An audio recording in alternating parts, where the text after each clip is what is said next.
Bonjour, bonjour et bienvenue dans Shine, le podcast qui fait rayonner les femmes.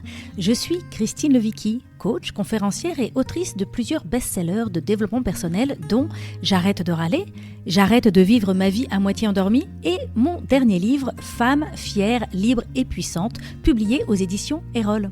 Ce podcast est une invitation à réveiller ta puissance, reprendre ta place et briller sans compromis dans toutes les dimensions de ta vie. À travers chaque épisode, je souhaite t'inspirer à rayonner dans ton travail, ta santé, tes finances, tes relations, ta sexualité et dans tout ce qui fait ta vie de femme. Des questions, des envies, des idées d'invités? Retrouve-moi sur Instagram @ChristineLevicki. J'adorerais échanger avec toi. J'ai une annonce exceptionnelle à vous faire. Le vendredi 20 mars, je serai sur scène au Théâtre Mogador à Paris en tant qu'intervenante de la journée Potentiel illimité créée par Sarah Allard. C'est l'événement empouvoirment à ne pas manquer.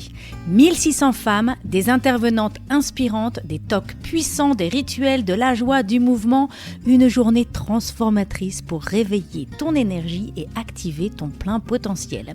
Et je serai tellement heureuse de t'y retrouver en vrai. Ne manque pas cette opportunité rare et incroyable. Attention, le nombre de places est limité. Réserve la tienne rapidement sur potentiel-illimité.com. Et maintenant, place à l'épisode.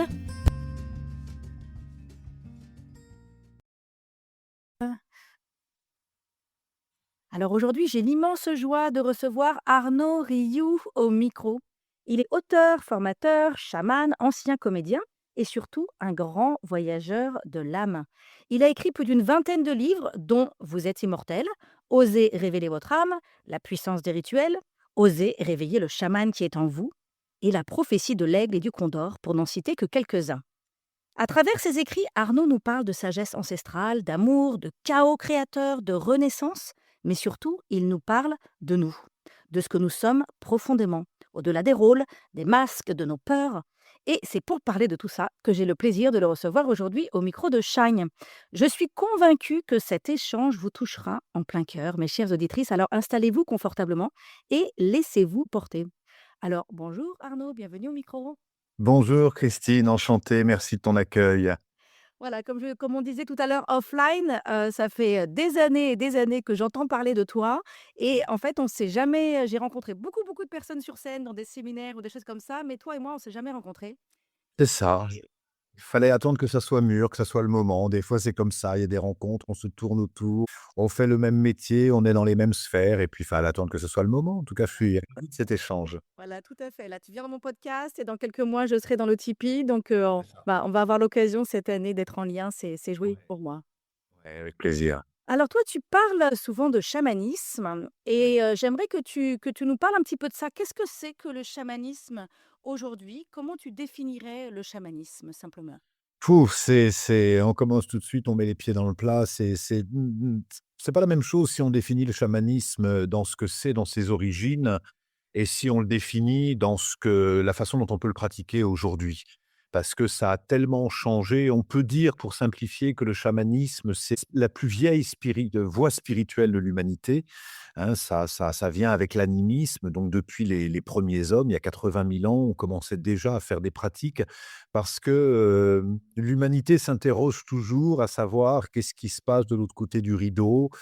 Qu'est-ce qui se passe pour les défunts? Qu'est-ce qui se passe pour les esprits? On a besoin de comprendre, on a besoin de connaître, et depuis la nuit des temps, bah, certains hommes et femmes se connectent vraiment pour, mieux communiquer avec les esprits, et le rôle du chaman, c'est de restaurer l'équilibre dans ce monde, et pour ça de contacter, d'être en lien avec les esprits, aussi bien les esprits des défunts, les esprits des aïeux, les esprits de notre lignée, que les esprits du peuple animal, végétal, minéral, et d'établir un lien en partant du principe que s'il y a un déséquilibre, ça veut dire qu'il y a des esprits qui ont été contrariés et que quand on identifie ces contrariétés, on peut retrouver l'équilibre. Parce que notre mission sur la Terre, c'est vraiment de vivre dans l'équilibre, mais dans un équilibre de tout un écosystème, en respectant tous les règnes vivants et les règnes visibles et invisibles.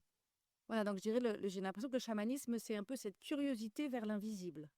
Oui, c'est vraiment une curiosité. C'est pour ça que je dis, qu'est-ce que ça veut dire chamanisme, dans parce que le chamanisme en Mongolie où les chamans incorporent l'esprit de leurs ancêtres et rentrent en transe, le chamanisme en Amazonie où on utilise des plantes comme l'ayahuasca, le chamanisme chez nous parce qu'on a un chamanisme celte aussi en Occident, en Europe, avec les druides, dans toutes les traditions, les hommes et les femmes se sont tournés vers l'invisible et ça demande aussi de percevoir le monde autrement que uniquement sur le prisme matériel.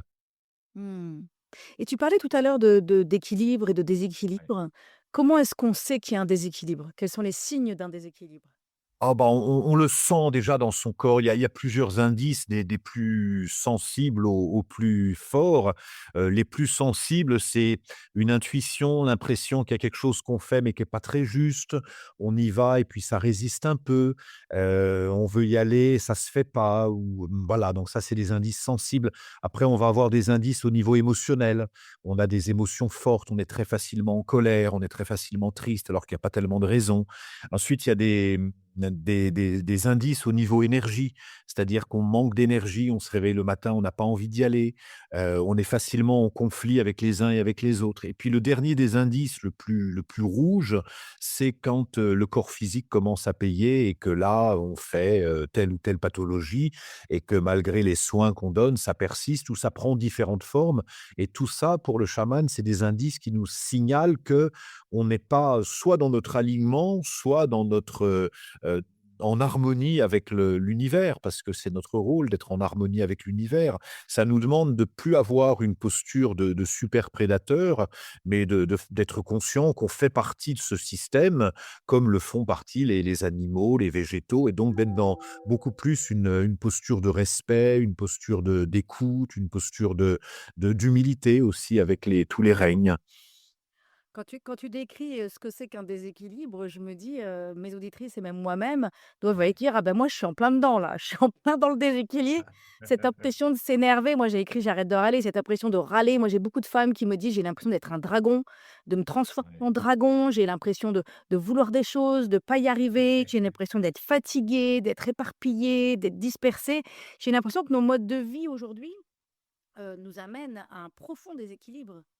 Alors, on peut dire ça et on peut avoir une pensée un peu idéale en se disant, «Avant c'était mieux, les gens qui vivent à la campagne ou les gens qui vivent en forêt, c'est mieux». Mais c'est pas le cas puisque aujourd'hui les mondes se rapprochent. C'est-à-dire que nous, on va de plus en plus vers un appel à retourner à nos valeurs, à retourner à la source, à retourner à notre vraie nature. Mais beaucoup de peuples premiers, j'étais chez les Masaï récemment, ils sont très contents d'avoir un téléphone portable, ils ont envie d'aller plus souvent en ville, les enfants ont envie de faire des études. Donc on est dans un monde aujourd'hui qui est, de toute façon en plein bouleversement, en pleine transformation. Et si on a fait le choix plus ou moins conscient de naître aujourd'hui, dans cette décennie, en France ou aux États-Unis ou dans un monde, qu'on dit moderne, bah, c'est qu'il y a aussi beaucoup de choses à apprendre dans ce monde. Et c'est là où ça va nous demander, en tout cas, beaucoup plus d'efforts, de discipline. Le chaman, en fait, il va faire en sorte de trouver la paix, quel que soit l'environnement extérieur. Même si tout dans l'environnement extérieur nous amène au stress, à la performance, à en faire plus, à être parfait, à être, toujours dans une activité et du coup, c'est ça qui nous met en stress. C'est cette quête de la perfection, c'est cette quête de faire toujours plus vite, plus loin, moins cher et ça amène au déséquilibre. Donc c'est sûr que la voie chamanique ou la voie spirituelle nous amène à plus de sobriété, plus de ralentissement et puis aussi de méditer en se disant: «Qu'est-ce qui fait qu'on tourne si vite pour aller où quoi? Pour devenir quelqu'un? Pour, avoir quelque chose? Pour, qu'est-ce qui nous anime?» C'est vraiment ça qui est important et si on regarde la seule quête matérielle, bah, à un moment donné, on se rend compte que ça ne nous nourrit plus. Parce qu'aujourd'hui, avoir une grosse voiture, une belle maison, une belle renommée, des beaux diplômes, c'est pas ça qui nous rend heureux et quand on se pose la question: «Alors qu'est-ce qui me rend vraiment heureux?» on se rend compte que c'est autre chose. C'est le fait d'être aligné, c'est le fait d'avoir des relations de qualité, d'investir dans des relations de qualité avec sa famille, avec ses amis, avec ses proches, de prendre soin et d'être soi-même dans une forme d'introspection pour mieux prendre conscience de notre responsabilité sur la terre. Ça, on en a besoin de réaliser qu'on est responsable. Quand le monde extérieur nous agace, tu sais, il y a toujours cette image. On sait que quand on pointe un doigt vers l'autre, il y a toujours 3 doigts qui sont pointés vers nous. Et quand on reproche à ce monde d'être trop agité, d'être trop avide, d'être trop ceci, c'est toujours important de se dire: «Et moi, qu'est-ce qui fait que ça vient me toucher?» Et quand on revient à soi, quand on accepte de se remettre en question, on se rend compte qu'on a une possibilité de changer nos vies qui est exceptionnelle. On a tous la possibilité de changer notre vie, de changer notre quotidien, mais ça commence par se changer soi-même. Ça commence par changer son état d'esprit, changer ses priorités, changer son rythme, prendre soin de soi, prendre soin de son entourage. Enfin, c'est tout un chemin. C'est un chemin spirituel, c'est le chemin d'une vie, hein. Oui, oui, oui, bah, ça tu prêches une convaincue, hein. Moi, je suis coach depuis 20 ans et je dirais ça commence déjà par, comme tu disais, réaliser qu'il y a un déséquilibre, avoir Ouais, conscience du déséquilibre, dire: «Ouh là, il y a quelque chose de déséquilibré» et de prendre la responsabilité de rétablir un équilibre, de se dire: «OK, bon, bah, OK, c'est à moi de changer c'est ça. ma manière d'occuper ma journée, ma manière de réagir, ma manière de c'est à moi de changer et en changeant moi, je vais pouvoir faire bouger les lignes autour de moi». Mais il y a C'est ça. ce choix, cette décision. J'ai une question encore sur le chamanisme. Ouais, ouais. Qu'est-ce que tu dirais qui est la différence entre le chamanisme, entre un chaman et un prêtre ou un moine bouddhiste ou les autres voies spirituelles? Quelle est la Ouais, particularité du chamanisme? il y a beaucoup de voix et beaucoup de gens qui se disent aujourd'hui: «Bah, moi, je suis un peu médium, donc je suis chaman» ou «Je suis hypersensible, donc je suis chaman. Je fais des soins par, imposition des mains, donc je suis chaman» et c'est pas ça. En fait, déjà, le chaman dans la tradition, c'est pas nous qui nous décrétons chaman, c'est vraiment la communauté qui faisons appel à nous et donc c'est pour ça qu'aujourd'hui, dans ce monde, c'est très difficile de savoir qui est chaman et qui ne l'est pas et c'est pas le plus important. Mais le chaman, ce qu'il fait, c'est il est vraiment l'intercesseur entre le monde visible et le monde invisible. C'est vraiment un interprète. Donc c'est un interprète du monde des esprits. Donc il a dans son bagage, il doit être un peu médium, il doit être un peu guérisseur, il doit être un peu, voilà, il doit être un peu sage, mais puis c'est pas le plus important. C'est-à-dire que pour moi, les appellations, c'est pas le plus important. C'est pour ça que je parle beaucoup d'avancer sur la voie du chamanisme, sur lequel quand on s'engage sur la voie du chamanisme, il y a beaucoup de lois spirituelles. On parle des 3 mondes, les mondes du haut, les mondes du bas, les mondes du milieu. On parle des 5 directions, on parle des 5 éléments, on parle de il y a tout un écosystème qu'on va pas forcément retrouver dans le bouddhisme, qu'on va pas forcément retrouver dans l'hindouisme, mais pour moi, c'est des voies. Moi, je suis pas quelqu'un qui oppose, je suis pas quelqu'un qui cloisonne. J'étais en Inde dernièrement avec des moines tibétains, j'étais au Kenya avec les Masaï, et toutes ces sagesses visent quelque part à restaurer l'équilibre, qui part il y a 2 choses qu'on a vraiment besoin de développer, quelle que soit notre voie, c'est l'amour et la conscience. Voilà, une fois qu'on a dit ça, la conscience pour être plus conscient de ce qui nous arrive, plus conscient de notre vraie nature et si on est plus conscient, mais qu'on a le cœur fermé, ça suffit pas. Donc, un peu comme l'oiseau a 2 ailes, on a une aile pour la conscience et une aile pour l'amour. L'amour qui est pas l'amour, «je t'aime parce que tu as fait ça qui me fait du bien», c'est un amour, qui est inconditionnel, qui est pas lié à la personne, qui est lié à la nature humaine, qui est c'est étonnant parce que quand je regarde aujourd'hui les animaux, même les végétaux, il y a une espèce d'amour naturel. Un chien, il va pas arrêter de t'aimer parce que tu as changé de lunettes, parce que tu t'es fait refaire les seins, parce que tu as changé ta coiffure ou que tu as une mauvaise haleine. Le chien, il t'aime parce qu'il t'aime, c'est sa nature et il te suit partout. Le chat, c'est pareil et beaucoup d'animaux et donc il y a cet amour qui n'est pas conditionnel et c'est vers ça qu'on aspire. Mais Ça nous demande aussi d'avoir, comme pour les chamans, le monde extérieur, c'est vraiment un miroir du monde intérieur. Ça nous demande de prendre soin de nous et d'avoir beaucoup de bienveillance pour nous.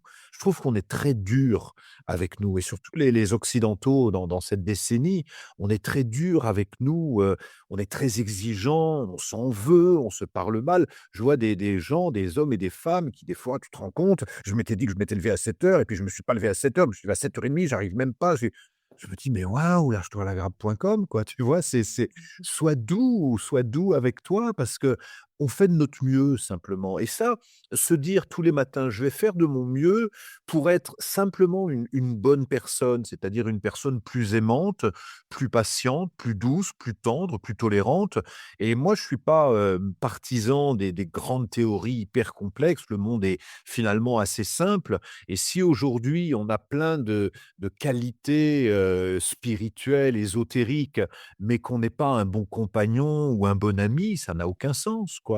On est là pour vivre ensemble et donc pour, dégager plus d'affection, plus de tendresse, plus de patience, plus de tolérance, plus de d'amour aidant. On a besoin de s'aider, de se soutenir les uns les autres.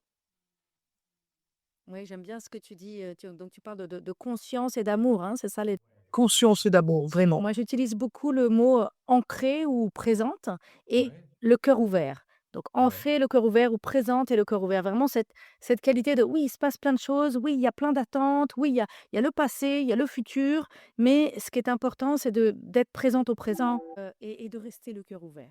C'est ça et ça, c'est tellement important parce que bien souvent, on est moi, je suis très sensible à la notion de pouvoir, de retrouver notre pouvoir et la meilleure façon de retrouver notre pouvoir, c'est de prendre conscience de toutes les fois où on n'est pas dans la vie, on est dans notre vie. C'est-à-dire qu'on va imaginer, même dès le réveil le matin, on se dit: «Voilà, ça va se passer comme ci, ça va se passer comme ça», parce que le cerveau, lui, il est en mode survie en permanence et dès qu'il y a quelque chose qui est pas comme on a prévu, le cerveau se met en alerte et nous envoie plein d'indices et on a besoin, nous, de se dire donc c'est très concret, c'est à chaque fois qu'il y a un obstacle, on a une grande force, c'est la force d'interprétation et on peut se dire sur des petites choses, j'ai rendez-vous parce qu'on passe notre temps à se raconter des histoires et je sais pas, je prends le train, je rate mon train.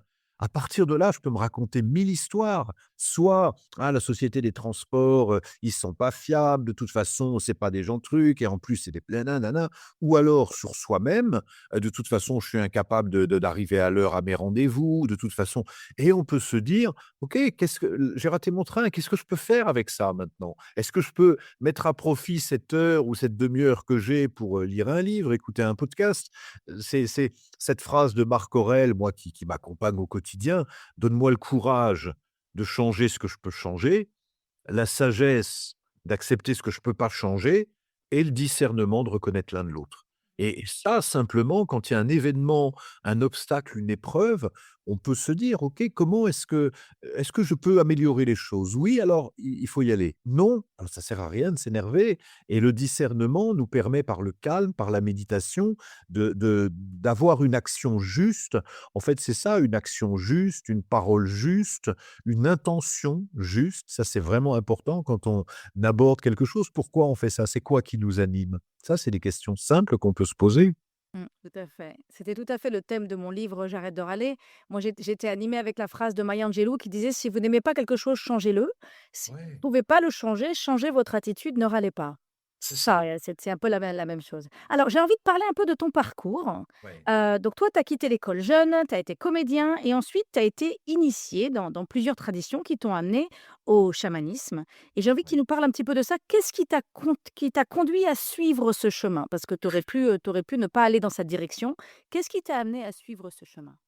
Le tibétain dirait le karma et je crois beaucoup qu'on a chacun des mémoires qui fait que quand on rencontre tel ou tel, être, on va être plus sensible ou alors ça va nous passer au-dessus et moi, c'est vrai, j'ai arrêté l'école très tôt, j'ai été viré de l'école à 16 ans, j'ai découvert le théâtre, ça a été un appel pour moi en tant que comédien, metteur en scène et directeur de théâtre. J'ai fait ça pendant des années et puis à un moment donné, je me disais, il y avait vraiment ce sens de la vie. C'est quoi le sens de la vie? Pourquoi je suis sur cette être père? À quoi ça sert? Il y avait vraiment des questions, existentielles profondes et c'est ce qui fait que quand j'ai rencontré la première fois que j'ai rencontré un maître qui était un lama tibétain, j'avais 23 ans et ça a été tout de suite mon âme me disait: «Mais c'est ça, en fait, la façon dont il s'exprime, la voix qu'il propose, c'est ça qui parle à mon âme» et j'ai tout de suite, connecté. J'ai commencé à partir en retraite et puis assez rapidement, je suis parti en Inde, je suis parti au Tibet, je suis parti au Népal, je suis parti, en Mongolie, en Amérique du Nord, en Asie, à la rencontre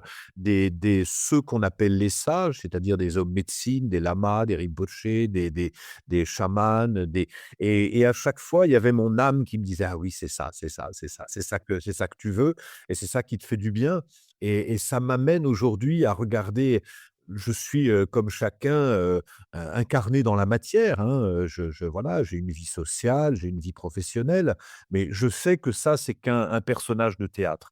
Profondément, il y a une âme qui s'incarne et cette âme, elle vient pour s'améliorer, elle vient pour devenir plus aimante. Peu importe qu'on soit, chamane, qu'on soit pâtissier, qu'on soit institutrice, qu'on soit mère de famille, père de famille et cetera, peu importe la voie, c'est comment on va utiliser ce qui nous est donné pour en faire quelque chose.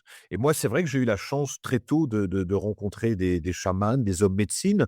J'ai été initié, au bouddhisme tibétain pendant 15 ans et puis ensuite j'ai été reconnu chaman moi-même en Mongolie. Ça a été une grande surprise, pas forcément, agréable et j'avais pas forcément envie de ça tout de suite, mais c'était une évidence, quoi. Je me suis rendu compte que c'était ma voie et je me suis rendu compte que c'était ma voie parce que c'était facile, j'avais de l'énergie, ça me mettait en bonne santé, ça me mettait en joie, ça tout était favorable. J'ai été très malade pendant une période et c'est le moment où j'ai commencé une voie spirituelle que je me suis soigné. Donc, les indices que je donnais tout à l'heure, quand j'ai commencé ma voie spirituelle, les 5 indices étaient au rouge. J'étais en mauvaise santé, je râlais sur tout le monde, j'avais des relations très, très conflictuelles, j'avais peu d'énergie, j'étais très vite fatigué et il y avait pas de fluidité. Et aujourd'hui, si je regarde ma vie, j'ai des obstacles comme chacun, mais je suis en très bonne santé, j'ai beaucoup d'énergie, j'ai de la joie à faire ce que je fais. Donc c'est des indices qui me disent: «OK, ça va, je suis à la bonne place tout simplement». Voilà et tu parles, hein, de à plusieurs reprises, tu as parlé de ces moments où tu as senti que c'était juste. Tu dis: «Mon âme, j'ai reconnu mon âme, j'ai senti mon âme, j'ai senti que c'était juste». J'accompagne beaucoup, moi, les femmes à écouter ces signaux du corps, en fait, ces indicateurs où on sent une espèce d'ouverture du cœur ou un ancrage des pieds ou une libération du mental. Quand on sent cette ouverture, cet élan, cet appel, cet ancrage, c'est souvent, on est tellement dans la tête et on est tellement à s'inquiéter du passé et du futur qu'on n'est pas conscient de ce qu'on ressent en nous. Et en fait, ces ressentis sont super importants parce que quand on les honore, on réalise qu'ils étaient là pour nous indiquer une voie. Mais tellement, tellement, tellement et c'est là qu'on réalise qu'on est tellement plus puissant, tellement plus grand, tellement plus, plein de ressources que ce qu'on croit imaginer. Mais on a tous un mental très fort et le mental, lui, il veut rester en sécurité dans le connu. Il veut pas de changement, il veut, que ça soit confortable, il veut qu'on dise du bien de lui, il veut pas d'échec, il veut pas que donc le mental, c'est une partie de nous. Hein, les chamans, on dit toujours qu'on a 3 intelligences. On a l'intelligence du mental dont on a besoin si on fait un budget prévisionnel, si on fait un itinéraire, on a besoin du mental. On a l'intelligence du cœur qui nous fait dire sans raison: «J'ai envie d'aller vers ça». Pourquoi? Parce que j'en ai envie, point barre et on a l'intelligence du corps qui est l'intelligence qu'ont tous les animaux et qu'utilisent tous les animaux pour construire leur nid, trouver un partenaire, se défendre des prédateurs, reconnaître la nourriture qui est bonne ou qui est mauvaise. C'est pour ça que c'est le défi de ce siècle. Quand on est trop dans l'intelligence vitale et qu'on est coupé de notre intelligence du cœur et coupé de notre intelligence du corps, on a accès peut-être à 5-6% de nos ressources, pas plus. Moi, quand on me propose, par exemple, un projet, on me propose beaucoup de choses, j'écoute toujours mon cœur en premier. Le mental, il vient après, les choses, ils viennent après. Mais c'est toujours le cœur et ça, on a des indices forts, c'est les mêmes, ça provoque de la joie, ça fait une ouverture, ça fait une détente au niveau des épaules. Ça veut dire que c'est oui, ça crispe, ça nous bloque, ça nous tend, ça veut dire que c'est non. Et nous, on a tellement appris par le mental à se dire: «Bon, j'ai pas envie, mais il faut bien». On doit le faire. Dans la vie, on n'a pas le choix. On fait pas toujours ce qu'on veut et moi, c'est les choses que je ne prononce plus. Jamais tu ne m'entendras dire: «On n'a pas le choix», même «il faut» et «on doit», c'est impossible et ça tu vois, je fais le lien avec «j'arrête de râler». J'arrête de râler parce qu'il faut bien vider les poubelles. Non, il faut pas vider les poubelles, tu peux les laisser chez toi. «Bah oui, mais ça va, salir». Bah oui, c'est sûr, mais quel choix tu fais? Et si tu réalises que tu as le choix, tu retrouves ton pouvoir. Donc non seulement tu arrêtes de râler à ce moment-là parce que ça n'existe plus et surtout, c'est hyper toxique. De râler, de critiquer et de se plaindre, c'est envoyer à l'univers le fait qu'on est impuissant et que le monde est hostile et qu'on est une mauvaise personne. Et comme l'inconscient fait pas la différence entre nous et les autres, tu vois? Tout à l'heure, je marchais et puis ça m'arrive intérieurement et puis il se trouve qu'il neige, en ce moment et puis j'avais pas les chaussures adéquates, j'avais tendance à glisser et je m'entendais intuitivement dire: «Toi, tu pas pris les bonnes chaussures, tu aurais pu repérer» et tout de suite, je m'en suis amusé en disant: «Mais regarde, il y a 1 an qu'on n'a pas vu la neige, ça c'est beau, c'est pas souvent qu'on voit la neige, amuse-toi de ça» et d'un seul coup, paf, on transforme et ça, c'est un pouvoir quotidien qu'on a et je fais le lien parce que tu étais empreinte de ça, j'arrête de râler. Dès qu'on commence à râler ou à critiquer telle personne qui fait ci, il fait ça parce que c'est bien pour lui. Toi, comment tu peux faire pour te positionner? Et à ce moment-là, il y a plus de «il faut», il y a plus de «on doit», il y a plus de «on n'a pas le choix» et quand on réalise qu'on a toujours le choix, mais c'est la notre vie change, c'est une certitude. Mmh. Alors toi, tu avais des parents, très différents, hein. Tu avais un père Ah oui. très ancré dans la matière et une mère très connectée à l'invisible. Ouais. Et comment, tu as pu naviguer ça, dans tes choix? Est-ce que tu as eu des résistances de ton père notamment? Comment tu as pu, Non, j'ai la chance de pas avoir eu de résistance de sa part, mais par contre une incompréhension. C'est-à-dire que tout ce que je faisais, et puis il regardait ça avec des billes en disant: «Bon, bah, si ça te fait du bien», mais que je parte en retraite, que j'aille méditer, que j'aille et cetera. Il comprenait pas du tout le sens de ça, simplement parce qu'il était quelqu'un de très pragmatique, de très matérialiste, là où ma mère était très spirituelle, très médium et moi, quand j'étais enfant ou adolescent, je me disais surtout: «Mais comment 2 êtres aussi différents peuvent vivre ensemble?» Comment c'est possible que ce couple et comme ils sont restés mariés 75 ans, c'est pour te dire, je me disais: «Comment c'est possible?» Derrière ça, il y avait une autre question: «Comment nous, on peut vivre avec ces 2 parties de nous?»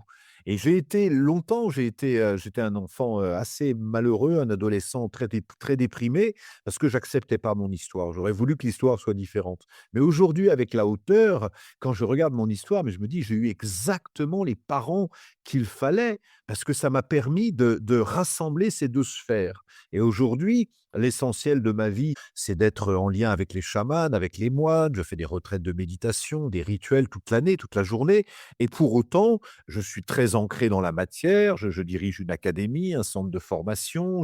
Voilà, il y a toute une et c'est toujours comment on peut, donner plus de spiritualité à la matière et plus de matière à la spiritualité et ça, c'est notre vocation à tous sur la terre, en ce moment encore plus. Parce qu'aujourd'hui, une vie sans spiritualité, je sais pas ce qui peut nous animer à nous lever le matin si on n'a pas cette dimension spirituelle et une dimension spirituelle coupée de la matière, ça devient une fuite.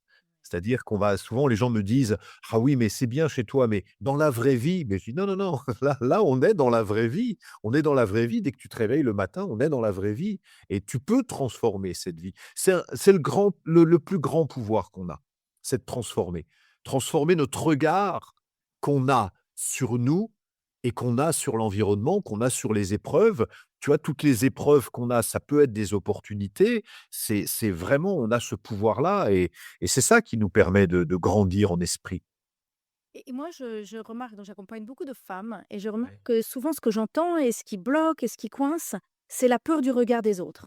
C'est Oui. j'ai envie d'apporter de la spiritualité dans la matière, j'ai envie d'écouter mon cœur, mon corps plutôt que juste ma tête. J'ai envie de rééquilibrer en fait ma vie en amenant toutes ces dimensions dans mon quotidien et en expérimentant et en apprenant et je rencontre des résistances dans mon couple, par exemple, où mon conjoint ne comprend pas, s'inquiète, je me sens jugée, je sens qu'il me fait pas confiance dans cette curiosité que je suis en train de développer sur ces sujets et donc Ouais. comment est-ce qu'on navigue cette peur du regard de l'autre, parce que ça peut être encore en France, on juge encore beaucoup, hein. Oh là là, le chamanisme, oh là là, le coaching même, on juge le coaching, on juge le chamanisme, on juge la spiritualité encore beaucoup. Et Ouais. comment, quand on s'intéresse à ces choses-là, quand on a envie de lire des livres, quand on a envie de faire un stage, de vivre un programme ou de se faire accompagner, comment est-ce qu'on navigue la peur du regard des autres et cette impression d'être jugé, cette impression qu'on ne nous fait pas confiance? Alors en fait, je n'y crois pas du tout. Je n'y crois plus du tout parce que, j'ai cru moi aussi que j'étais sujet au regard de l'autre et il y a vraiment un jour où j'ai réalisé que c'était pas le regard de l'autre. C'était le propre regard que moi j'avais sur moi et quand j'ai commencé à assumer simplement, c'est-à-dire, tout le monde ne comprend pas ce que je fais, mais ça ne vient plus m'affecter parce que le regard que moi je porte sur moi, il est clair et le regard de l'autre, c'est juste un miroir. Et quand on change le regard que nous, on porte sur soi, là, à ce moment-là, le regard de l'autre, il change complètement. Le regard de l'autre, c'est un miroir. Si l'autre nous juge, ça veut dire que nous, on se juge. Si l'autre nous critique, ça veut dire que nous, on se critique. Et donc, ça veut dire, tu vois, pour prendre les exemples que tu prends, quelqu'un qui s'intéresse à une femme qui s'intéresse à la méditation, au chamanisme, au yoga, ou qui fait une thérapie, même simplement, et qui est avec un compagnon qui va lui dire pourquoi tu fais ça, tu perds ton temps. Malheureusement, c'est très souvent. Ça veut dire que la femme encore se juge elle-même, qu'elle n'est pas elle est pas en il y a un conf pour qu'il y ait un conflit à l'extérieur, il faut qu'il y ait un conflit à l'intérieur et la femme, enfin, dans cet exemple-là, peut être double à l'intérieur. Une partie qui se dit: «J'ai envie de suivre cette voie parce que ça m'appelle, la thérapie, le chamanisme, le yoga, la méditation, ça m'appelle» et une autre partie d'elle qui se dit: «Je veux rester une femme parfaite. Je veux qu'on dise de moi que j'ai les pieds sur terre» et ces 2 facettes de soi, elles rentrent en conflit. Tant que ces 2 facettes sont en conflit, on va avoir un conflit avec l'extérieur, avec notre mari, avec un collègue, avec un truc. Quand nous, on est en paix, c'est-à-dire qu'on accepte, par exemple, de ne pas plaire à chacun, mais c'est difficile de ne pas plaire à chacun, tu sais?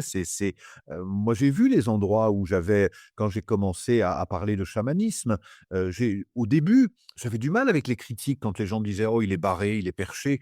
Alors je disais et puis après je me disais: «Mais de toute façon, jamais personne ne pourra plaire à chacun. On a beau se le dire, mais jamais personne ne pourra plaire à chacun. Je fais en sorte, la vie est malheureusement très courte, je fais en sorte, moi, tous les soirs, de pouvoir dire: «Est-ce que ce que j'ai fait, ça nourrit mon âme?» Et donc ça veut dire pas être insensible, parce que tu vois, c'est moi, je suis vraiment pour la voie du milieu. Celui qui se dit: «Moi, je me fous de tout ce que les gens disent de moi», je ne le crois pas non plus.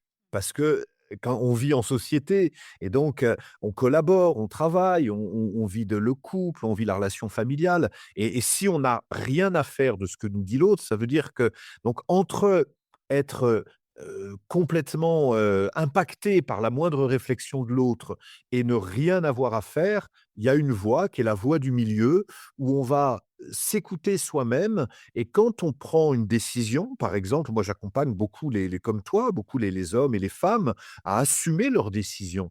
Des fois, dernièrement, j'avais en stage une femme qui me dit: «Ah, je suis super contente parce que mon mari m'a laissé venir en stage avec toi». Ah, je dis: «Super, tu as la permission jusqu'à quelle heure?» Elle me dit: «Pourquoi?» Mais je dis: «Mais un mari n'a pas à moins que tu sois sous tutelle ou que tu sois mineur, un mari n'a pas à te dire ce que tu as à faire en activité. Si tu as envie d'aller faire de la méditation ou de la pole dance ou de faire n'importe quoi parce que ça te fait du bien, tu as pas à te justifier. Ou alors ça veut dire que tu te juges toi-même en te disant: "Ah bah, si jamais je fais du chamanisme, je suis, barré. Si je fais de la pole dance, je suis une femme légère", enfin toutes les histoires qu'on peut s'inventer. On est une fabrique à histoires et ce qui est certain, c'est que quand on est nous-mêmes alignés avec ça devient naturel pour les autres. Je voulais rebondir sur ce que tu disais sur, Ouais. parfois on n'ose pas parce qu'on a peur du regard de l'autre, notamment de son conjoint et on se dit: «Peut-être qu'il va pas m'aimer si je me fais coacher, si je fais une thérapie. Peut-être que j'ai peur d'être moins aimée». Sauf si Oui. en fait, moi ce que je réalise, c'est qu'à ce moment-là, du coup, on dit non, on n'y va pas et là, on s'oublie soi.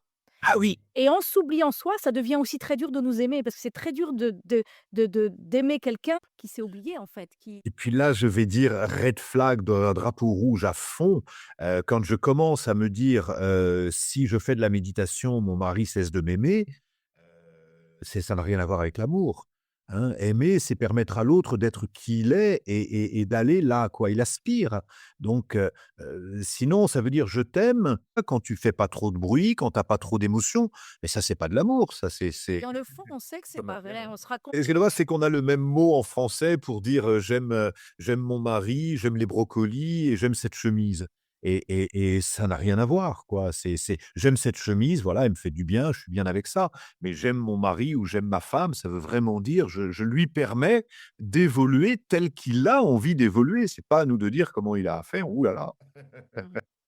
Alors justement, ça fait une bonne transition. J'avais envie de parler du sens de la vie, qui est quand même une question qu'on se pose beaucoup autour du chamanisme. Et toi, tu écris que notre âme s'incarne pour expérimenter, que donc le Ouais. sens de la vie, ça serait cette expérimentation.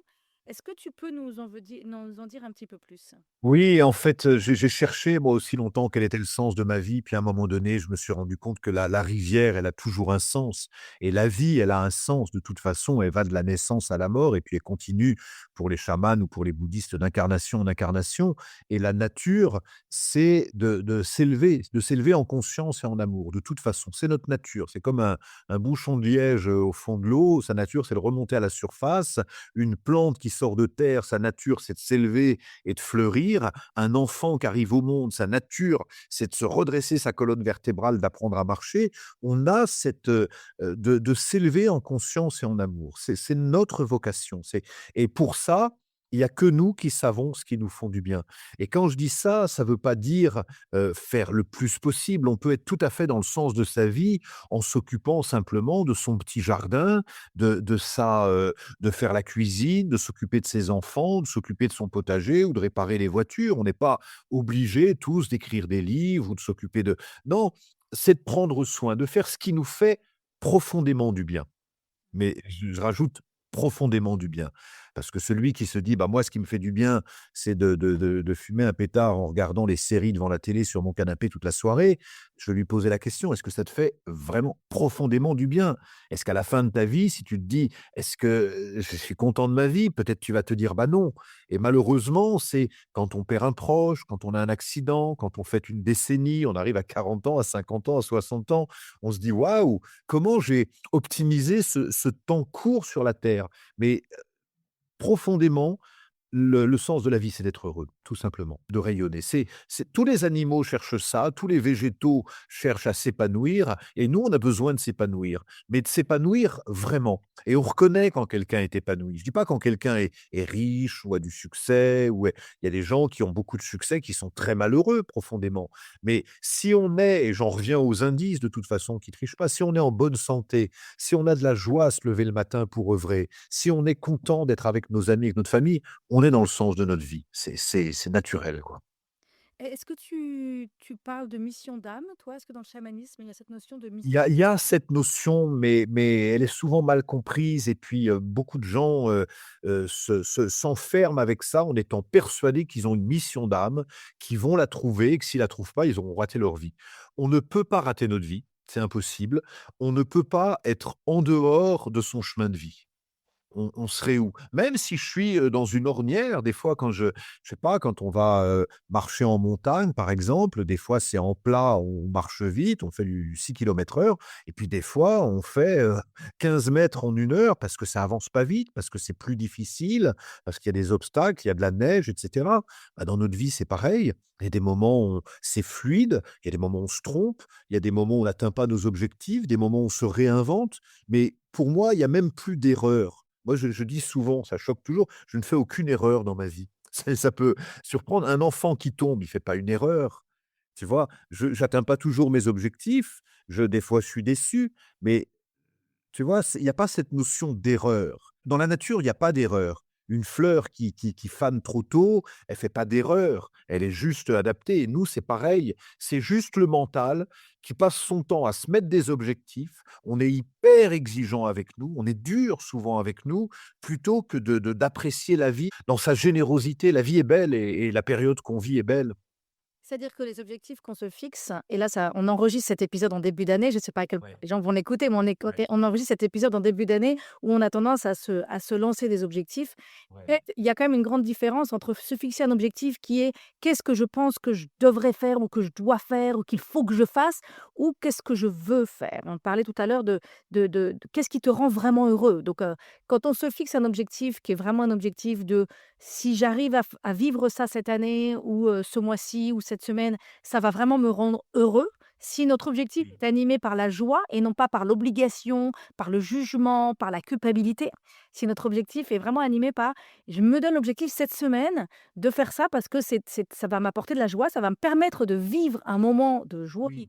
Là, je pense que c'est quand même quelque chose qui nous amène sur notre mission de vie, sur notre chemin de vie. C'est ça, c'est important de prendre ce temps, de soi à soi en début d'année, en début de semaine, en début de journée même. De se dire: «Quelle journée j'ai envie de vivre?» Tu vois? Simplement cette direction-là. «Quelle journée j'ai envie de vivre?» Et moi, je fais ça tous les matins, je me pose une question, je me dis j'ai une autre méditation que je fais qui est un peu plus, qui dit: «Si aujourd'hui était le dernier jour de ma vie, qu'est-ce que je ferais?» Et ça, c'est assez radical généralement, parce que quand on se pose cette question, là, on va à l'essentiel. Bah, j'appellerai les gens que j'aime pour leur dire que je les aime, j'appellerai les gens qui m'ont aidé pour les remercier, j'irai demander pardon aux gens que j'ai emmerdés, je pardonnerai aux gens qui m'ont emmerdé et puis peut-être je serai plus généreux. OK, mais la vie est très courte et on ne sait pas quand on va partir. Et moi, je me dis ça tous les matins. Je me dis: «Si aujourd'hui était cette dernière journée», et du coup, je vis ma vie dans cette direction-là. Ça veut dire que qu'est-ce que je veux? Bah, je veux avoir des relations, des de belles relations, par exemple. Ah oui, d'accord, c'est quoi des belles relations? Ah bah, c'est une relation où j'écoute l'autre et où l'autre m'écoute. OK, d'accord, bah, donne-toi ça comme orientation pour la journée ou pour la semaine ou pour l'année, hein. Je veux être, plus serein. OK, qu'est-ce qui te rend stressé? C'est pas le fait d'avoir beaucoup d'activités. Il y a des gens qui ont beaucoup d'activités qui sont très détendus et des gens qui se mettent, le martèle en tête parce qu'ils ont un dîner à prévoir et que la pâte à choux, elle est pas exactement comme ils veulent. En fait, on crée notre propre enfer. C'est ça qui est terrible et on peut les changer ces histoires, c'est ça notre force. Donc le sens de la vie, c'est, d'expérimenter, c'est de grandir, c'est de se poser la question comment enfin, si je mourais, à la fin de la journée, comment j'aurais envie de vivre? Vraiment de se recentrer sur cet essentiel, en fait. Ouais, de revenir à cet essentiel et on peut se le dire là tout de suite, qu'est-ce qui me manque? Qu'est-ce qui me manque profondément? Et puis on va se rendre compte, on va se dire: «Non, mais j'ai peut-être tout ce qu'il me faut, tout va bien». On n'est pas obligé de s'inventer comme ça des la vie est finalement tellement plus simple et on a tendance, nous, à se la compliquer avec une force, c'est assez étonnant, quoi, la façon dont on peut vraiment se compliquer la vie. Là où c'est simple, en fait. C'est simple et enfin moi quand je vois le ce que me racontent, hein, les femmes que j'accompagne, dans leur quotidien, elles jonglent des responsabilités professionnelles. Elles ont fait des études, elles ont gravi les échelons, maintenant elles ont des postes à Ouais. responsabilité et de l'autre côté, quand elles rentrent à la maison, c'est elles qui portent sur leurs épaules, l'intégralité de la maison. On est quand même dans une culture qui écrase beaucoup enfin les femmes croulent sous leurs responsabilités et donc elles peuvent se lever le matin en se disant: «Qu'est-ce que j'ai envie de vivre aujourd'hui? Quelles sont les relations que j'aimerais vivre aujourd'hui?» Sauf qu'elles se sentent quand même enfermées Ah, dans au nom de quoi? Au nom de quoi elles vont accepter de moi, tu sais, des fois, je peux être un peu confrontant simplement parce que j'ai tellement aspiration à ce que chacun retrouve sa souveraineté. Et je vois aussi comme toi des femmes qui sont des hommes aussi, mais des femmes peut-être plus, qui se croulent sous les responsabilités parce qu'elles se disent: «Si jamais je suis pas au top en tant que manager ou dans ma boîte, si jamais je suis pas une mère parfaite, si jamais je suis pas une femme parfaite, on va plus m'aimer». Mais là, est-ce qu'on peut s'aimer même quand on est moyen? Même quand on n'a rien fait de sa journée? Est-ce qu'on peut s'aimer quand on a simplement pris soin de soi? Et c'est impossible pour moi. De toute façon, l'autre est un miroir. C'est impossible de ressentir l'amour de l'autre si nous-mêmes on a de la dureté avec nous. Parce qu'on sera moi je vois des femmes comme toi aussi sûrement, quand on leur fait un compliment: «Ah oui, c'est ça, où tu veux en venir? Hein? Ah tu arrête, je» qui ont du mal à recevoir les compliments. Parce que peut-être elles ne s'en font pas assez elles-mêmes. Dans les pratiques que je fais, moi j'encourage chacun à se dire: «De quoi je suis fier?» vois de quoi je suis fier aujourd'hui? Pas seulement j'ai atteint 300 d'objectifs ou j'ai fait ça. Non, je suis fier de ne pas m'être mis en colère quand mon gamin m'a demandé quelque chose. Je suis fier d'avoir pris du temps pour moi. Je suis fier d'avoir regardé la neige et de m'être, senti en admiration devant la neige, en émerveillement devant la neige et on a cette capacité, cette fameuse charge mentale, on est souvent les premiers à se la mettre. Tu sais, le stress, on sait d'où ça vient, hein, c'est toujours le delta entre ce qu'on imagine que les gens attendent de nous et les ressources que nous, on imagine. Et ce soi parfait, c'est une terreur qui commence dès l'école, hein, soi parfait, mais c'est une culture qui est aussi très occidentale et peut-être américaine de se dire, on est quelqu'un de bien si on réussit, si on a un bon compte en banque, si on a, il faudrait qu'en plus on soit hyper pédagogue avec nos enfants, disponible avec nos enfants, souriant avec notre mari. Mais non, c'est pas la vie ça, on l'est des fois on est souriant, des fois on l'est pas, des fois on est et de l'amour de soi, c'est tellement une clé pour recevoir l'amour de l'autre. Mais quelqu'un qui a pas d'amour de soi, il recevra pas d'amour de l'autre. Ce que je Et le pire qui puisse arriver, c'est qu'il ne le reconnaisse pas et qu'il continue à espérer que l'autre lui donne de l'amour. Et combien je vois je pense à des managers femmes qui bossent, qui font des trucs, qui arrêtent pas quoi et qui malgré ça, le patron va donner des fois des miettes de reconnaissance. «Ah, c'est pas trop mal ce dossier. Ah super, il m'a dit que c'était pas trop mal». OK, d'accord, mais là tu prends les miettes. Ah, tu pourrais prendre le gâteau. Tu vois? C'est Dans non. mon livre, «Femme fière, libre et puissante», je partage 4 révélations et la première Ouais. révélation, c'est d'arrêter de se sacrifier. Arrête de se Oui. sacrifier et accorde-toi la permission de te faire passer en premier. Et justement de pas se dire: «Je vais me sacrifier pour mes enfants, je vais me sacrifier pour mon mari, je vais me sacrifier pour ma maison, je vais me sacrifier pour mes voisins, je vais me sacrifier pour mes collègues, je vais me sacrifier pour mon patron et enfin je recevrai, ce que j'espère tant avoir qui est de l'attention, de la C'est ça. reconnaissance, de l'amour», et te dire: «Non, non, en fait, on va faire les choses à l'envers. Je vais arrêter de fonctionner comme ça. Je vais d'abord me faire passer en premier et ensuite je donnerai aux autres, ce qui reste de ce qui est sain de donner aux autres, Ouais. plutôt que de faire l'inverse». Mais ça, c'est un point très, très important que tu évoques parce qu'on a souvent les excès des hommes ou des femmes qui vont avoir l'impression de se sacrifier. Sacrifier, c'est intéressant, l'étymologie, ça vient de sacré, c'est-à-dire qu'on rend sacré le fait de passer soi-même sous le bûcher. Mais le monde n'ira pas mieux parce qu'on se prive. C'est ça surtout. Le monde n'ira pas mieux parce qu'on est malheureux. Le monde n'ira pas mieux parce qu'on fait un burn-out. Le monde n'ira pas mieux parce qu'on a consacré toutes nos soirées aux autres. Non. Je dis ouais, je dis souvent aux femmes que j'accompagne, je dis: «Est-ce que vous aviez une maman qui s'est sacrifiée pour vous?» Et beaucoup Ah, souvent, souvent, on on dit entend tous: ça. «Bah, oui, oui». Et je dis: «Est-ce que c'était ce que vous attendiez d'elle? Est-ce que vous attendiez d'elle?» Et tout le monde dit: «Ah ben non, c'était bien pratique d'avoir tout qui était prêt quand on rentrait à la maison, mais ça n'a jamais été ce Bien que sûr. l'on attendait de l'autre et d'ailleurs on aurait préféré que cette personne qu'on aime ne se sacrifie pas». Ah J'ai ouais. envie de d'amener la conversation, on va bientôt arriver à la fin de cet épisode et j'ai encore quelques sujets que je voudrais aborder. Vas-y, J'avais vas-y. envie d'amener, de la conversation sur la mort parce que c'est aussi un thème Ouais. que tu abordes et moi c'est un thème qui m'intéresse beaucoup, Ouais. ces derniers temps. Tu dis que la mort n'est pas une fin, mais c'est un passage. Est-ce que tu peux nous parler un peu de ta vision de la mort? Qu'est-ce que c'est que la mort? Qu'est-ce qui se passe après la mort? Ah, ce mot-là, même souvent, on l'associe quand une personne est partie, chez nous, on dit: «Elle est morte». Moi, c'est un mot que j'ai même du mal à utiliser. Quand quelqu'un part, je dis qu'il est né au ciel, je dis qu'il a quitté son corps, je dis qu'il est parti dans un autre espace parce que j'ai eu suffisamment d'expérience avec les défunts, j'ai eu suffisamment d'expérience avec les âmes pour sentir que l'âme ne meurt pas. L'âme ne meurt pas. Le corps physique, il meurt, ça c'est une certitude, mais on est bien plus large que notre corps physique. On emprunte notre corps physique. Dernièrement, un lama, en Inde me disait: «Mais c'est drôle qu'en France, vous soyez aussi triste de quand quelqu'un meurt, parce que quand vous avez une vieille voiture et que la voiture, elle a terminé, qu'elle fume de partout, qu'elle monte plus les côtes, vous êtes content de la lâcher pour avoir une nouvelle voiture. Le corps, c'est pareil. C'est-à-dire que ça nous demande là aussi quel regard on a sur notre corps. Si on s'identifie à soi, ma personnalité, elle va mourir, ça c'est une certitude. Mais l'âme est tellement plus vaste et il y a maintenant tellement de j'en parle dans ce livre «Vous êtes immortel» où j'ai beaucoup intéressé justement à toutes les traditions chamaniques et spirituelles en lien avec la mort, la culture tibétaine, la culture mongole, la culture chamanique, pour réaliser que, bien évidemment, c'est une certitude pour moi que l'âme ne meurt pas, l'âme continue son chemin et donc ça me rend aussi plus joyeux et plus confiant sur ce monde-là, très clairement. Et donc tu crois dans la réincarnation? Alors on réincarne dans un autre corps, une nouvelle voiture?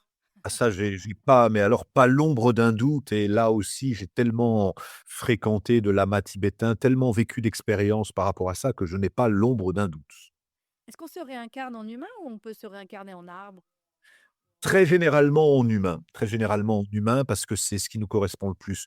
Dans la tradition chamanique, ça peut arriver que par moment, on puisse ponctuellement s'incarner en tant qu'animal, par exemple, avant une incarnation, je vais avoir besoin de développer la puissance du sanglier ou la légèreté du papillon et donc je vais vivre mon âme va flirter un peu avec une incarnation animale ou végétale pour en faire une expérience. Mais dans notre fil des réincarnations, c'est vraiment l'incarnation humaine qui est le plus adaptée à se transformer en fait, à laisser tomber l'illusion et à ouvrir le cœur.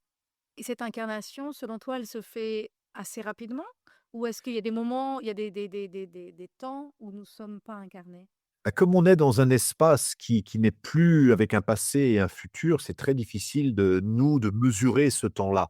Ce qu'on remarque, en tout cas moi dans mon expérience, notamment avec les Tibétains qui se posent beaucoup la question depuis des siècles et qui suivent ça de très près, on se rend compte qu'il y a généralement, heu, au moins 2 ans entre 2 incarnations qui sont les temps où on a besoin l'âme, elle a vécu quand même c'est chamboulant de vivre une incarnation terrestre, elle a besoin de se rassembler, elle a besoin de se préparer à renaître et donc il y a tout un chemin qui va durer d'1 an, 1 an et demi, 2 ans, 3 ans, des fois plus, des fois c'est beaucoup plus et ça dépend vraiment des circonstances, mais on a toujours quand même besoin de temps, ouais.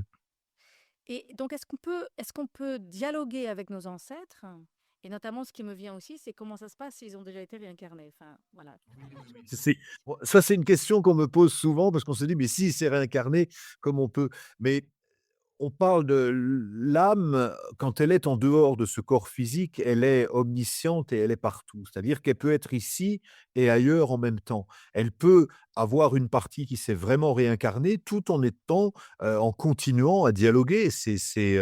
Voilà, il y a beaucoup de médiums, de chamans qui continuent à incorporer ou à communiquer avec des êtres disparus qui se sont réincarnés. Ça ne pose aucun souci parce que alors c'est difficile à comprendre pour nous, parce que nous, on aime bien mettre les choses dans les cases, mais l'âme, elle ne rentre pas dans une case. Elle peut être ici et ailleurs, elle peut être même avant et après, puisque la notion de temps et d'espace-temps n'existe pas au niveau de l'âme. Moi, j'ai vraiment eu l'impression que je pouvais être en lien avec ma maman qui est décédée, dans les quelques mois, après sa mort. J'ai senti que s'il y avait quelque chose de même de plus direct, j'ai une présence, plus directe et là maintenant, donc elle est décédée en 2019, je sens que c'est beaucoup plus, j'ai plus de mal en fait, c'est plus loin, c'est plus Beh, loin. ça, c'est des témoignages que j'ai beaucoup parce que j'ai beaucoup accompagné de personnes en fin de vie et puis de personnes qui ont perdu des proches. C'est que généralement, très vite après le départ d'un parent ou d'un ami on a des signes qui nous sont envoyés. On estime qu'il y a à peu près le tiers des personnes qui ont perdu un proche qui reçoivent des signes et qui en témoignent en disant: «J'ai eu un rêve, j'ai eu un flash, un animal qui est venu, une synchronicité» et cetera et ça dans le temps qui suit, c'est-à-dire dans les 2 mois qui suivent. Après, il y a très souvent une absence de signes. Très souvent, les médiums, quand on a perdu quelqu'un il y a 3 mois, un bon médium ne va pas forcément communiquer à ce moment-là. Et par contre, au bout d'1 an, 1 an et demi, là, moi, quand j'ai perdu mes parents, je me suis dit: «Bon, bah, en tant que chaman, ça va être la Wi-Fi, je vais avoir toutes les infos». Pas du tout. J'ai eu des infos le lendemain, le surlendemain, quelques jours après et après, silence radio. Et je me disais: «Mais quand même, c'est bien la peine d'être aussi connecté pour avoir aucun message et c'est au bout de 2 ans que j'ai commencé à recevoir des messages qui venaient de beaucoup plus haut, c'est-à-dire des messages d'une source apaisée. Je vais dire ça comme ça. Je sentais qu'ils étaient plus du tout le père et la mère qui avaient vécu cette incarnation difficile, mais vraiment des âmes libérées qui n'avaient que vocation à accompagner, à aider, à soutenir et à inspirer. Mmh. Formidable. Alors, j'ai encore quelques petits thèmes que Vas-y, si vas-y. davantage donc on avance. Je voudrais parler on parlait tout à l'heure que, le sens de la vie, c'est de grandir, c'est Ouais. d'aller de l'avant, c'est de faire des expériences et tu disais: «C'est OK si parfois, on est un peu, on est un peu dans la galère, si parfois c'est difficile». J'accompagne parfois des femmes qui ont vraiment l'impression qu'elles ont pas de chance, quoi et qu'elles ont beau essayer, elles ont beau essayer d'être alignées, elles ont beau vraiment être, avoir envie d'être à l'écoute de leur cœur, de leurs envies, de leurs talents, de leur désir de contribuer. Enfin, elles sont vraiment à l'écoute et pourtant elles ont l'impression qu'elles ont que des problèmes, que ce soit des problèmes de santé de leur conjoint, que ce soit des problèmes de santé de leurs enfants, que ce soit des galères au travail. Comment et là, il peut y avoir heu, une perte de foi, en fait. Là, on se dit: «Mince, là, je commence à plus y croire». Enfin, je Ouais. Ce qui est terrible, c'est qu'on n'est pas tout seul sous le chapeau et il y a notre âme, notre maître supérieur, on l'appelle comme on veut, notre moi supérieur qui aspire à cette lumière et il y a notre enfant blessé, notre ego, notre personnalité qui, lui, se raccroche à la souffrance et je crois même, je vais balancer un pavé dans la mare, qu'une des choses auxquelles on est le plus attaché, c'est à notre souffrance. Combien je vois de personnes qui me disent des fois: «Oui, tu sais, moi j'ai il faut que je te dise» ou même quand on se présente: «J'ai eu une enfance difficile et mon père me battait». Oui, d'accord, mais il te battait il y a 45 ans. Là, aujourd'hui, personne te bat. Tu vois? Et nous, on a créé notre personnalité à partir de ces blessures. La blessure d'abandon, la blessure de rejet, la blessure de trahison, de toutes ces blessures qu'évoque si bien Lise Bourbeau. Le Toutes ces blessures-là, elles nous ont permis, nous, de nous identifier en se disant: «Voilà qui je suis» et quand, j'ai les gens en stage, quand je demande de raconter leur histoire, souvent, on va partir de ces événements-là. J'ai été abusé par mon oncle quand j'avais 14 ans, j'ai mon père est mort quand j'avais 12 ans et cetera, qui sont des événements dramatiques, mais qui ont eu lieu il y a 30 ans, 40 ans. Là, tout de suite, il se passe pas ça, mais nous, on s'est construit et le cerveau s'est construit et est resté souvent en mode alerte et en mode survie. Et donc, on va, à partir de cette croyance, c'est tout le travail qu'on a à faire sur les croyances, à partir de cette croyance, on risque à attirer à nous des situations qui reviennent pour nous permettre, si je prends l'exemple de la chance, tant que je considère que j'ai pas de chance, et je vais trouver plein de raisons de pas avoir de chance, à ce moment-là, ça va se confirmer. De toute façon, tout ce qu'on dit est vrai. Celui qui dit qu'il y a pas de chance, il a raison. Celui qui dit qu'il y a de la chance, il a raison. Mais aujourd'hui, je pourrais te décrire ma journée en disant: «Bah, j'ai pas eu de chance parce que je suis arrivé à Paris, il neigeait, j'avais pas les bonnes chaussures déjà, je devais prendre le mototaxi, mais finalement, il a pas pu partir parce qu'il neigeait, c'était trop dangereux, donc j'ai dû attendre. Après, je suis arrivé à l'hôtel, j'ai trouvé 1000 raisons de pas avoir de chance» et je peux me dire aussi: «Bah, alors ce matin, je suis arrivé, il y avait de la neige, c'était génial, j'étais super content». Quelle interprétation on a des événements? Et ça, c'est un pouvoir immense qu'on a, c'est de se dire et tant qu'on n'a pas identifié, c'est pour ça qu'on a besoin à un moment donné de remonter la bobine pour voir c'est quoi le scénario qui tourne en boucle, hein? Et moi, j'ai très longtemps, je disais, «J'ai pas eu de chance parce que j'avais une mère dépressive qui a passé du temps en psychiatrie et qui s'est pas occupée de moi». Voilà, à un moment donné, c'est vrai, j'en ai souffert. Mais aujourd'hui, ça va, ça n'a plus d'influence sur moi. Tu vois ce que je veux dire? Parce qu'on a besoin de reprogrammer. Qu'est-ce que tu recommandes du coup, pour ces femmes qui se sentent qui ont beau essayer de voir la lumière et de se laisser guider par la lumière et par l'amour et qui pourtant se sentent encore enfermées, enfin tirées elles ont l'impression d'être tirées vers le bas par des circonstances extérieures qui leur arrivent, qui sont souvent pas nécessairement sur elles, d'ailleurs ça peut être sur leurs conjoints, sur leurs enfants, enfin plein de galères de tous les côtés. Qu'est qu'est-ce que le chamanisme peut leur apporter ou est-ce que tu as une recommandation de quelque chose qu'elles peuvent faire? Ah bah Pour tiens, tu ces vois? choses? On est en live, donc on dit les choses comme ça, mais tout à l'heure, tu m'as dit: «Est-ce que tu aurais un rituel que tu pourrais proposer pour renforcer la confiance en soi?» J'ai dit: «Bah, je vais laisser venir, ça viendra». Puis là, quand tu poses la question, je pense à un rituel, une petite méditation qu'on pourra faire tout à l'heure, qui va permettre de répondre à ta question et puis de terminer par ce rituel. D'accord, donc on va faire ça dans quelques instants. Donc maintenant, je Ouais, transitionne sur ma dernière question que je vous ouais, posais. Tu parles de l'ère du Condor, hein. ouais. Tu expliques qu'il y a quelque chose par rapport à une révolution du féminin. Oui, Est-ce oui. que est-ce que tu peux nous dire, qu'est-ce que c'est que l'ère du Condor et en quoi c'est associé aux énergies féminines? Quel est le rôle, de ces énergies féminines aujourd'hui? Oui, merci de me poser cette question parce qu'il y a une prophétie qui a plus de 6 000 ans, qu'on retrouve dans beaucoup de traditions, aussi bien chez les Incas, chez les Mayas, chez les Navajo, dans beaucoup de traditions, qui est la prophétie de l'aigle et du condor, qui dit que il y a le ciel est gouverné en alternance par 2 oiseaux, l'aigle et le condor. L'aigle, c'est l'oiseau qui est plus d'énergie masculine, yang, qui va de l'avant, qui va chercher les informations à l'extérieur, il va apprendre en se documentant, il a la force de la tête, il faut agir, de la performance. Et le condor, c'est l'oiseau féminin qui va chercher la sagesse à l'intérieur, qui va guérir par l'intérieur, qui va aller dans un mouvement introspectif qui va de l'extérieur vers l'intérieur. Et il est dit dans cette prophétie que le monde est gouverné en alternance par l'aigle et le condor, par des cycles de 500 ans. Et on arrive aujourd'hui, au niveau de la prophétie, à la fin de l'ère de l'aigle et au début de l'ère du condor. L'ère de l'aigle, il est arrivé au moment des grandes découvertes en 1500 et des briquettes, au moment où tous les grands navigateurs envoyaient des caravelles pour traverser les océans, pour découvrir le monde. Et on a, sur ces 500 ans, fonctionné beaucoup avec la tête. Il y a un problème, il faut une solution. On rentre aujourd'hui dans l'ère du condor, qui est l'ère qui nous invite à plonger en nous, qui nous invite à méditer, à faire confiance dans le cœur. Et là, on fait le lien non seulement avec notre dimension féminine, mais avec le rôle des femmes. Les femmes ont un rôle très important. C'est pas un hasard si ta communauté, la mienne, je pourrais dire pareil, est composée à 80% de femmes.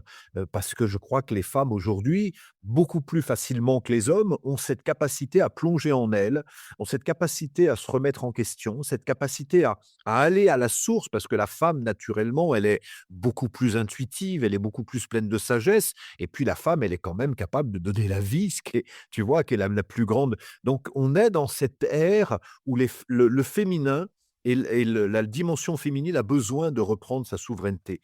Et ça fait une période très sensible. Il est dit dans cette prophétie que si l'aigle et le condor réussissent à vivre ensemble, alors on vivra l'épiphanie de ce siècle. Si en revanche ils s'opposent l'un à l'autre et on oppose la médecine de l'aigle à la médecine du condor, on va rentrer dans le conflit. Et si on regarde par exemple aujourd'hui, il y a une émancipation du féminin qui est incroyable. Le droit de vote pour les femmes en France, c'est les années 60-70. Le droit pour une femme d'ouvrir un compte en banque, c'est, je crois, 65 par là, enfin, à quelques années près, je suis pas sûr de mon coup, mais c'est à quelques années près. Tu Ça veut dire que nos grands-mères avaient besoin de l'autorisation de leur mari pour ouvrir un compte en banque et pour travailler à leur compte. C'est pas au Moyen Âge, c'est nos grands-mères, c'était comme ça.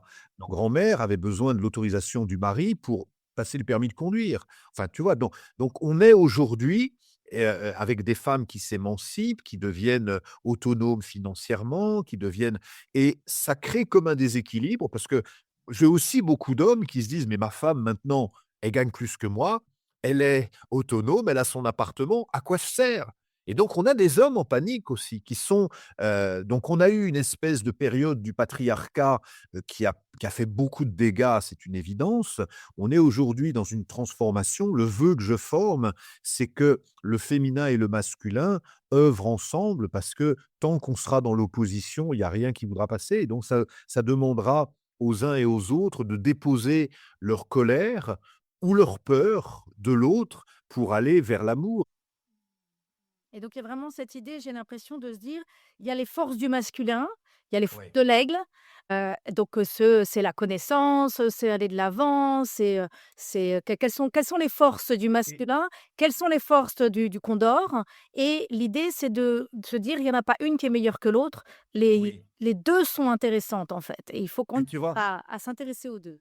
Merci de ta question parce que tout à l'heure, quand tu me posais la question de ces femmes qui sont en suractivité, qui ont une charge mentale, qui se disent c'est jamais assez, l'impression que j'ai, c'est que les femmes ont été tellement, comment dire, tenues par le masculin pendant des décennies, pendant des siècles, c'est une certitude. Aujourd'hui, il y a cette émancipation, mais souvent, ce qui se passe, c'est que la femme comment dire? Cherche à prendre sa place en incarnant des dimensions yang. Si on prend juste le féminin masculin dans sa base, c'est-à-dire le yin-yang, l'énergie yin, c'est l'énergie qui va de l'extérieur vers l'intérieur, capacité à ressentir, à écouter, à méditer.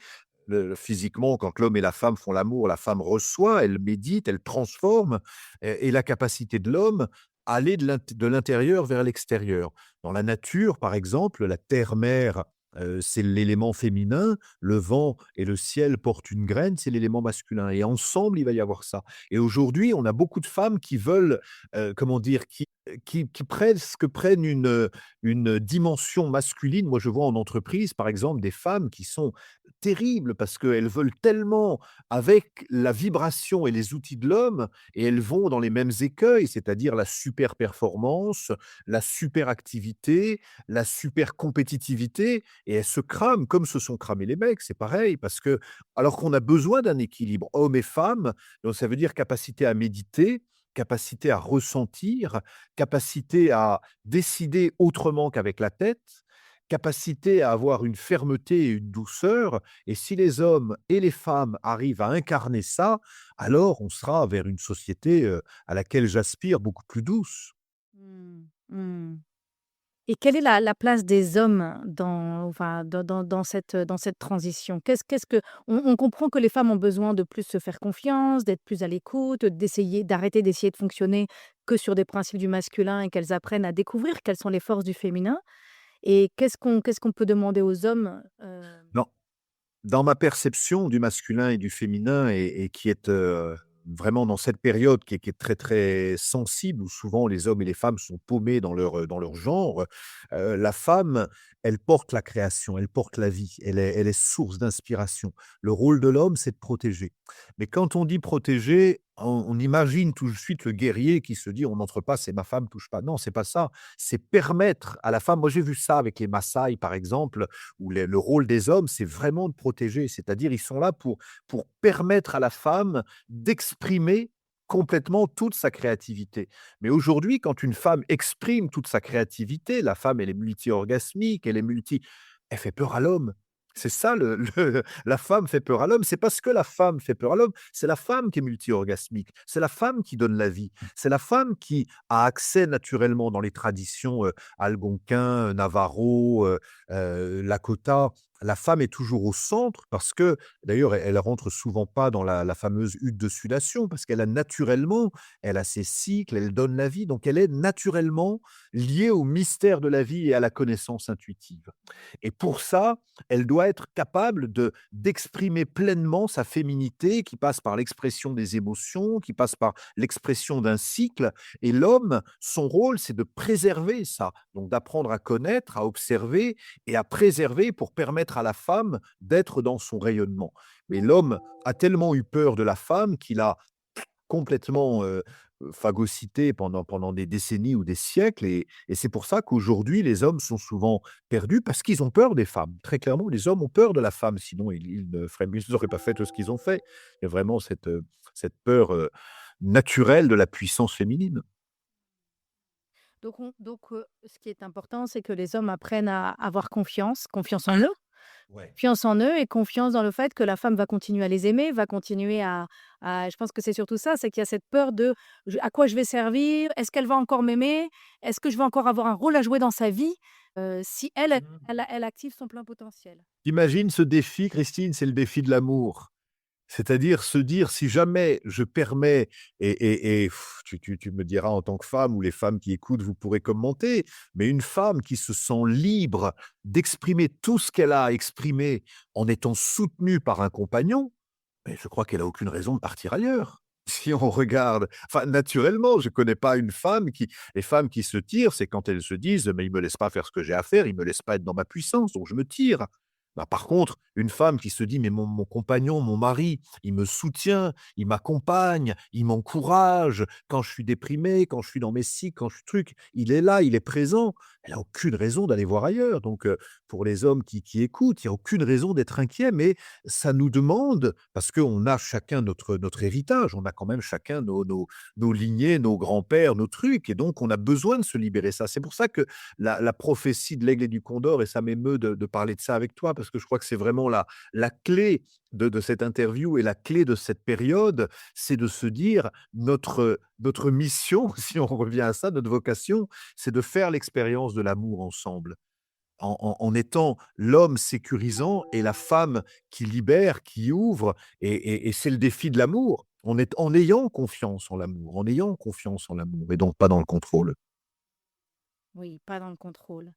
Et ouais, Contrôle. Je pense que c'est vraiment ça, de réaliser qu'à chaque fois qu'on cherche à contrôler l'autre, on coupe le lien à l'amour. Je dis souvent: «Arrêtez de chercher à ce que les autres vous obéissent ou à ce que les autres fassent ce que vous voulez qu'ils fassent, quand vous voulez qu'ils le fassent». C'est ce qui tue le lien, c'est ce qui tue la relation, c'est une limitation, c'est une contrainte et qui oui. marche pas.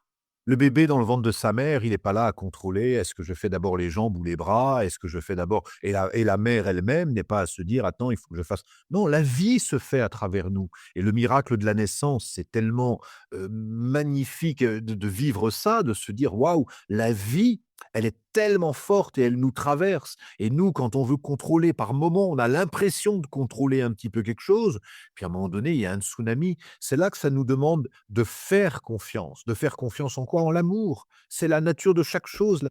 L'amour donne la vie et c'est un saut dans le vide, absolu et c'est de toute façon la seule voie vers laquelle on peut tendre. Alors on va clôturer cet épisode avec ce fameux rituel que tu nous Ouais. proposais. Un rituel justement pour faire confiance, peut-être qu'on peut essayer de définir le cadre ou peut-être que je te laisse faire si tu as une idée claire de ce que tu souhaites. Ah écoute, il y a quelque chose qui m'est venu tout à l'heure quand tu as posé ça et puis je cherchais la réponse et je l'ai contrarié parce que je l'ai pas vraiment trouvé pour ces femmes qui sont en dur avec elles-mêmes parce que trop exigeantes et cetera. Je me dis: «Qu'est-ce que je pourrais vraiment apporter comme réponse?» Et là, il y a une réponse que je propose de faire, ça va prendre 3-4 minutes, 3-4 minutes de méditation. Ça te va? Ça me va très très bien, je te laisse nous guider. Voilà et simplement, ce que je vous propose, c'est que si vous avez la disponibilité pour le faire maintenant, faites-le maintenant. Si vous n'avez pas la disponibilité, mettez sur pause et puis comme ça, vous reviendrez quand vous aurez juste 3-4 minutes de disponible.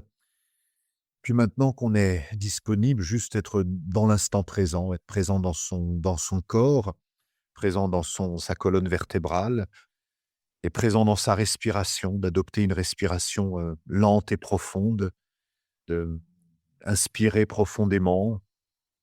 Retenir, expirer profondément et déjà, on se rend compte que quand on expire et quand on inspire profondément, idéalement expirer sur 5 secondes, inspirer sur 5 secondes par le nez.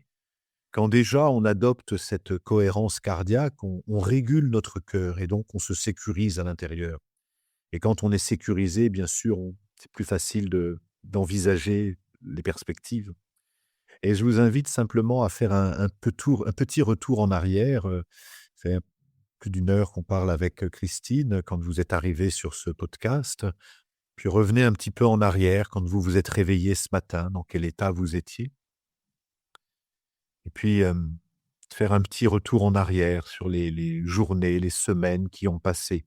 Qu'est-ce que vous avez vécu? Qu'est-ce que vous avez, observé? Dans quel décor vous étiez?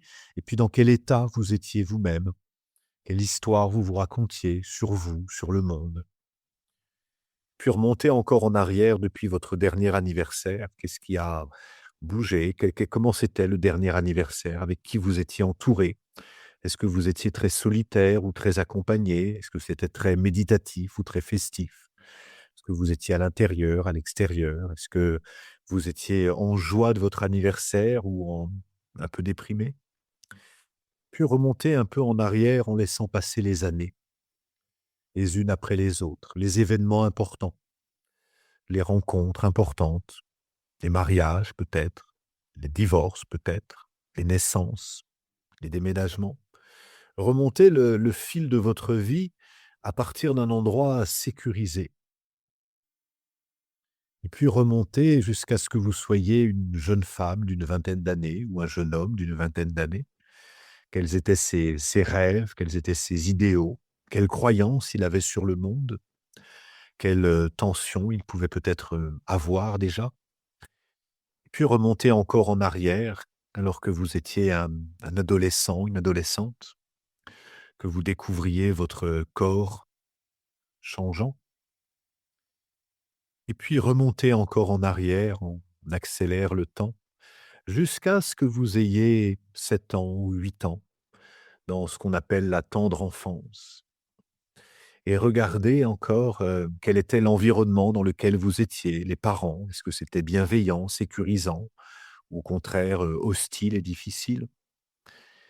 Et on va remonter encore en arrière à la petite enfance, alors qu'on avait 3 ans ou 4 ans, peut-être les mémoires sont un peu floues, juste quelques images comme des photos de famille qu'on regarde, une vibration d'un enfant et puis remonter encore en arrière jusqu'au moment de la naissance.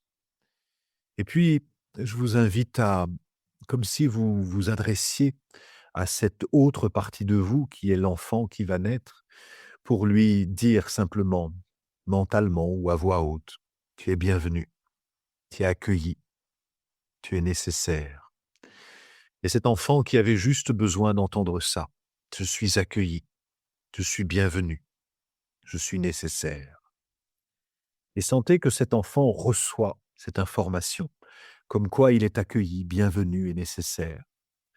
Et sentez alors qu'il s'incarne avec cette, sécurité intérieure et que, quelles que soient les circonstances, que vos parents soient disponibles ou pas, aimants ou pas, vous sentez cette confiance en vous intérieure. Et refaites le voyage dans le sens inverse, alors que vous apprenez à marcher, alors que vous découvrez la parole, votre environnement, les doutes aussi, les jugements que vous commencez à avoir sur vous, de laisser cette phrase: «Tu es accueilli, tu es bienvenu, tu es nécessaire». Et je vous invite à prendre, quelques secondes pour, parler avec vos mots intérieurement ou à voix haute, comme vous voulez, à cet enfant que vous avez été, qui est toujours présent en vous, pour lui dire: «Tu sais, merci d'être là. La vie va être pleine de récompenses, pleine d'obstacles, pleine de défis, mais ne perds pas ton fil. Tu es venu sur la terre pour aimer et pour découvrir ta nature. Alors, quelles que soient les expériences que tu vas vivre, vis-le comme un jeu, vis-le comme un personnage au théâtre et tu vas voir, ça va être une grande comédie». Et alors, remontez les années à 5 ans, 6 ans, 7 ans et quel que soit ce que vous avez vécu, quels que soient les événements peut-être difficiles que vous avez vécus, laissez résonner. Tu sais, cette vie est comme un théâtre.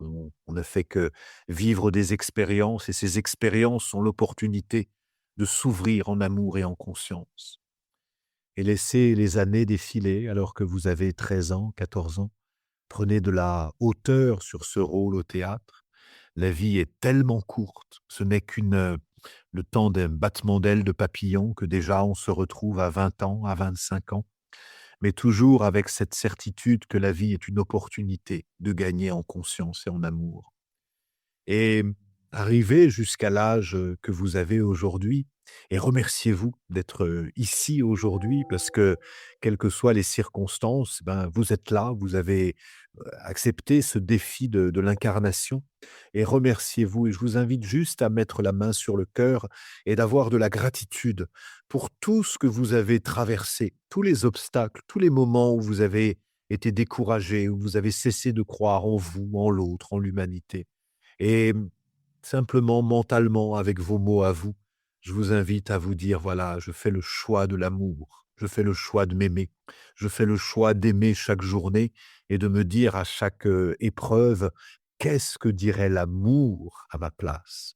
Et de cette façon, revenez jusqu'au jour d'aujourd'hui où vous découvrez ce podcast.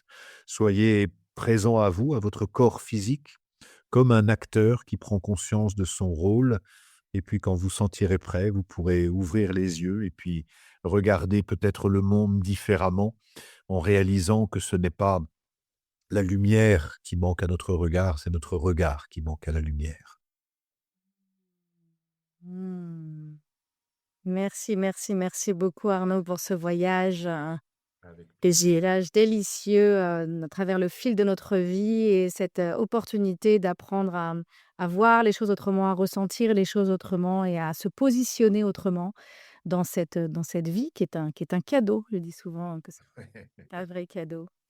Merci, merci beaucoup Arnaud pour cet échange. Est-ce que tu peux nous dire où est-ce que les auditrices et auditeurs peuvent te retrouver? Oh, le plus facilement sur mon site arnaudriou.com, et là, il y a tout qui est bien fait. Sur les réseaux sociaux aussi, mais tout part du site. Vous pouvez me retrouver sur Instagram, sur, YouTube et cetera, mais sur le site, il y a tout.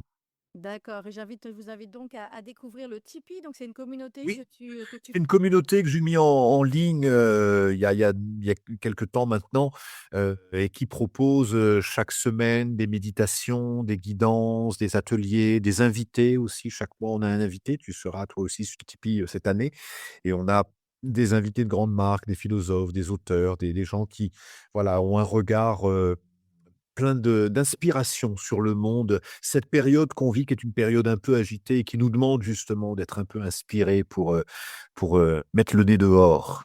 Voilà, exactement. Donc, allez découvrir sur le site d'Arnaud Rioux toutes ses propositions, ses voyages, le Tipeee. Et retrouvez-moi dans le Tipeee dans quelques mois. Voilà, donc ça sera une chouette collaboration pour nous ensemble cette année. Un immense merci Arnaud d'avoir accepté mon invitation. Avec Je plaisir. suis au micro de Shine et j'espère qu'on aura l'occasion de se rencontrer en présentiel très prochainement. Avec plaisir. Allez, À très bientôt à tous. une bonne journée. Au revoir. Au revoir.